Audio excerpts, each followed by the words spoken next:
Here we go, Friday. I need a shave. The 12th of June. Those CDs I got from Egypt went like that. They're gone. So I'm going to buy some from her, okay? And this is what I'm going to do. Since I just got another email this morning when I got up. Someone wants one, but I'm out.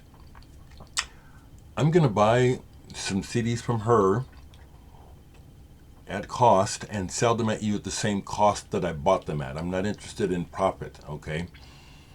So I'm going to get some from her either today or tomorrow, and I'll have some more available for sale. I went ahead and listened to a lot of it, even though I've heard it before, but I played the CD. It's always different to play the artifact. I'm real proud of it. She is an artist, obviously has a lot of developing to do, but my goodness, she's really bold and confident already, and it really shows in the music.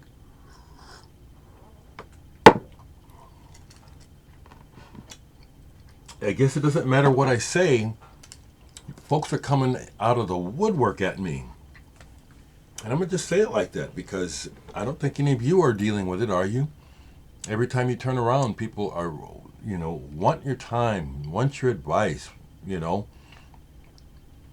appreciate it, but I'm not here all day to answer, because it gets like that. It's like I'd be on Messenger all day, I'd be on email all day talking to people. But it's a blessing, so, it's nice. It's nicer than being hated. Yeah, the lamp is right behind my head, isn't it? I do notice little things like that. So let me talk about music because I got some stuff yesterday. And this is a preliminary on this one because I know I'm going to like this and I've only played it once. I've mentioned my friend Andrea Della Piana in Italy. And he has a record label. And he finally put out his own music. I have to use this to see the fucking label. Outstack Records. He finally put his own record out. Byenow. As like, buy now. This is his first, recorded a couple years ago, but now out on his CD label. My first impression, Andrea, is good because the music is honest. That's the first thing we can say is that the honesty of the music comes through right away. The fact that you are a music lover and pay attention to things shows too. It starts off really soft and beautiful.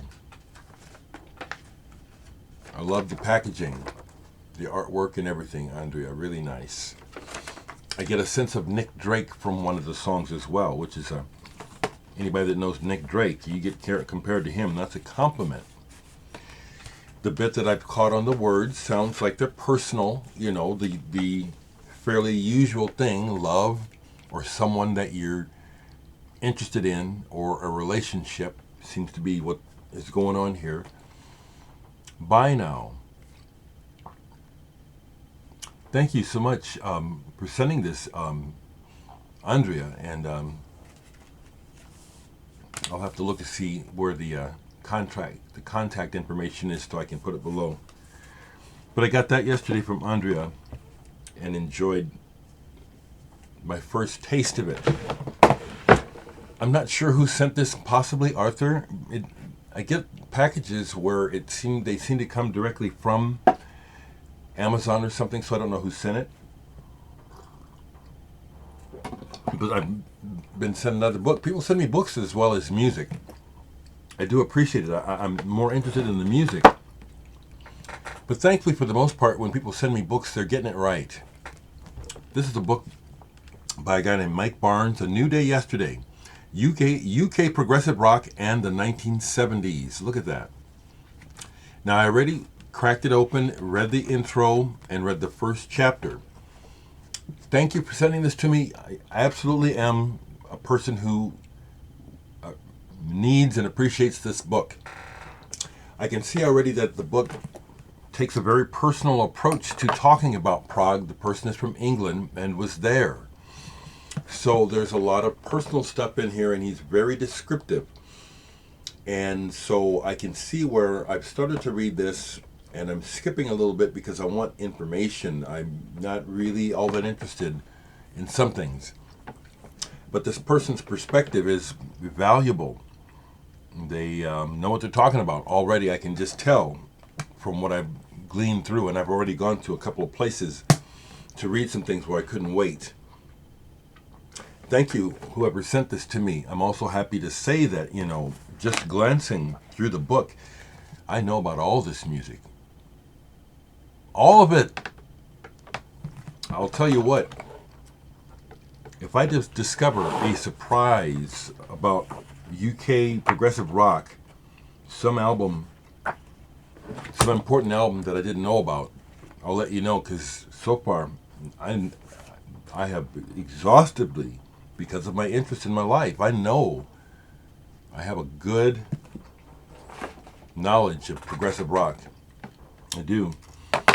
And at the same time, I know nothing. So see, I'm not a smart aleck. It's important to keep that perspective. I got a package from a Jamie. And I looked him up. Jamie, thank you so much. It appears to me that he runs this label. PUMF? Pumph? PUMF? I had never heard of it. But he'd gotten a hold of me and said that he had been making these compilation CDs and wanted me to check them out. So he sent me 19, 20, and 21 Godspunk. These CDs that are out on his label. Pumph. That's a funny label. Was not aware of any of these artists, not a one of them. Not off the top of my head do any of these people's names ring a bell. There's something kind of decadent, kind of about the label and about the people. It's like there's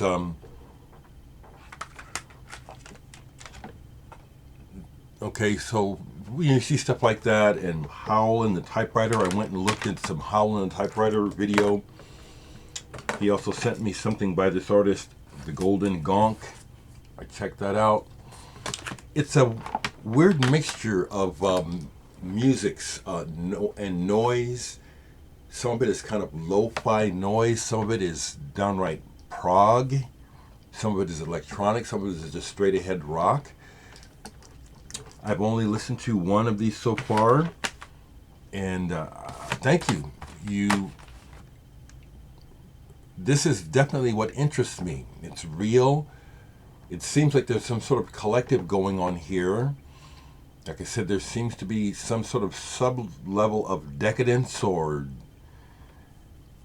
the sex stuff that's in here, and some of the other stuff that's kind of like wanting to push buttons, possibly. But about every other thing that I listened to in there was interesting. Okay, so that's pretty good. About every other thing that I listened to in there was interesting. I played one of these Golden Gonk CDs. It's one person who's been doing this a long time, apparently, making noise and stuff.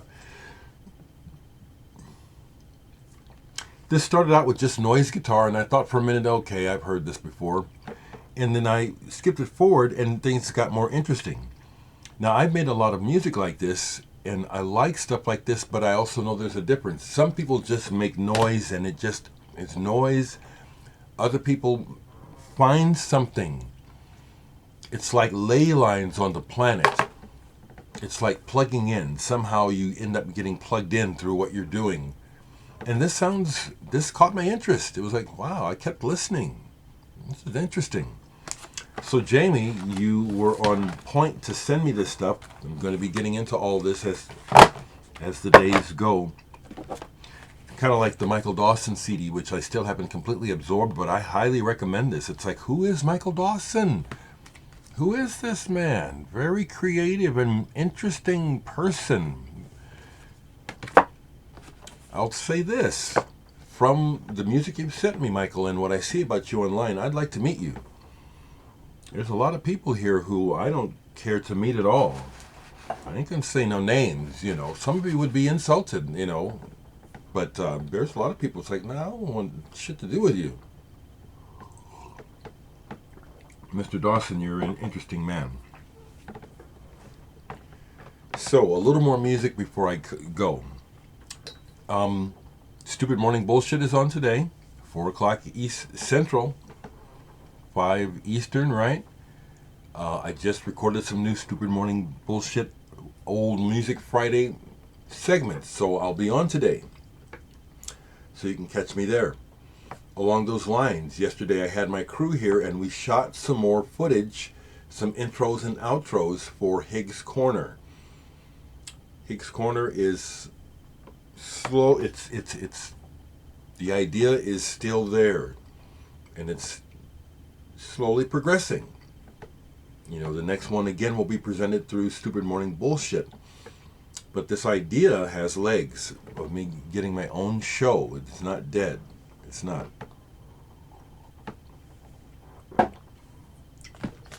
Some music I played yesterday. Iceberg, Sentiments from Spain, Mahavishnu, influence fusion, excellent guitar work. Chris Cole sent this to me, John Coltrane 68. Thank you, Chris, I appreciate that stuff. I never see Iceberg records. I'd like to get the rest of their albums. I never see them. I don't like mail order. So that's why I'm doing Laser's Edge, but I'm not branching out and doing any more mail ordering. I don't like it. This is really good. Fiery, really good. Here's something else someone sent to me. I don't know who or why. Well, not why, I know why, because it's on Brain and it's German. Novalis, their album Brandung. I love the cover. Now here's one where it doesn't live up to its promise to me. But that's a beautiful cover. This one, things really go to shit when they start to sing. That's my opinion. Any members of Novalis happen to see this? Just telling you how it hit me, okay? The music is grand and slow and kind of, it's very classical. Am I thinking Mendelssohn maybe? Not Bach. I have to refresh my stuff itself. Brahms, Rachmaninoff, Bach. Those are some of my favorites of Debussy. But I haven't listened in a while, so the reference I'm not sure. But sure do like that cover. I got through a side of this. The vocals were pretty cringy, pretty shit. But the music is good. Here's a record under New Age that this is really more progressive rock. It's really kind of unusual. This is really good. Jordan de la Sierra, Valentine 11. The way he presents himself is kind of cheesy to me. You know, that's why I associate it with New Age, and it is on that New Age label, Global Pacific. I ignored the words, some of it I like the sentiment, but it's like it's a little over the top, like just hitting you in the head with this idea. But musically, this is really good. Real good. Really proggy. More proggy than New Agey. Jordan de la Sierra. Really good. So, I told you I bought this recently. Latte, coffee and milk. And so, my first impression was just okay, but it was like it's one of those Italian bands that I want. So I listened to this all the way through last night. I'll show the vinyl because it is pretty. This is, I would call this band Latte and Miel second tier prog rock from Italy. They're not top. Now, what they did is notable because they made these records when they were really young. Apparently the drummer was still a teenager, which is very impressive. They try things on here. They use a choir, but it's not completely successful. You know, they try things, but it's like the cake isn't fully baked yet when they take it out of the oven. But I'm glad to have this in my collection. Absolutely, absolutely. It was an interesting ride. Let me put it like that. It was an interesting ride. 15 minutes in, I'm going to about stop here. I do want to say a couple more things about social stuff. Here in Omaha, the big AM station is KFAB. A very powerful station, very bigoted, very racist. They say they are not. I've been hearing the station since I was a child. It used to frighten me when I was a little boy. When I would hear the things they would say, it was so blatantly hateful of people of color. Now they're every other word they say is I'm not racist. I have a friend of color and he knows I'm not racist. That is about the most racist shit that you can say. And then the way that they I hate the way that they are such blind patriots. They find any way they can to try and put a positive spin on the garbage coming out of Donald Trump's mouth, and they did it this morning. They weren't successful. To me, I'm awake and my brain is working. You know, it's like they want to believe the lies. America's history is one huge lie. And people like the guys at KFAB, they want to go back to the old days when everyone lived under the lie. But it's a lie. There's nothing to go back to. Another thing that's popping up here in ultra-racist Nebraska, this state is horrid, is white people talking about apologies. And some people are saying, I don't think I need to apologize. I don't want to apologize. Bitch, who's asking for an apology? And why can't you get your fucking toad minds together? The issue is so much larger than I don't need your apology for slavery. I need you to work on yourselves and opening up your closed minds and attacking assumptions that you have about life, about people. You're operating on some assumptions that are very destructive and racist. And it's got to end. It's got to. It's got to end, people. We're not lying down again. After the shit in the 60s, then everything got quiet, and we were supposed to look for the I guess there's some progress. Ain't been no fucking progress.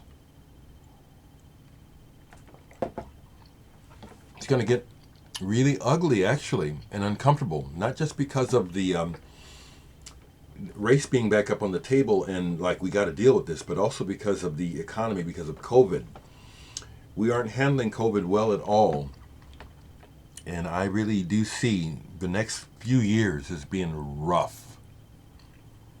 2021 bouncing back to a normal in your dreams, people, in your dreams.